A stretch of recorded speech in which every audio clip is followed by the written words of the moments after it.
Hi friends, welcome to our channel. இன்னைக்கு previous year questions சில questions பார்க்கலாம். First question, அண்டப்பகுதியின் உண்டை பிறக்கும் இவ்வரிகள் இடம்பெற்ற நூலின் பெயர் என்ன? இந்த வரிகள் இடம்பெற்ற நூலின் பெயர் பார்த்தீங்கன்னா திருவாசகம்.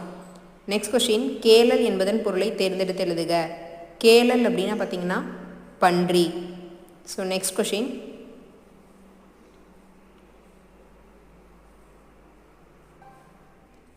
தீம்பிலி எந்திரம் பந்தல் வருந்த இந்த வரிகள் இடம்பெற்ற நூல் எது?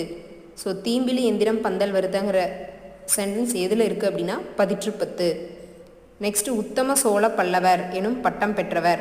உத்தம சோழ பல்லவர் என்னும் பட்டம் பெற்றவர் சேக்கிலார். நெக்ஸ்ட்டு புல்லுரு புன்கண் தீர்ந்தோன் இவ்வடியில் இடம்பெறும் பறவையினை தேர்ந்தெடுக்க. இந்த வரியில் இடம்பெற பறவை எதுன்னு பார்த்தீங்கன்னா புறா. புல்லுரு அப்படின்னா புறா.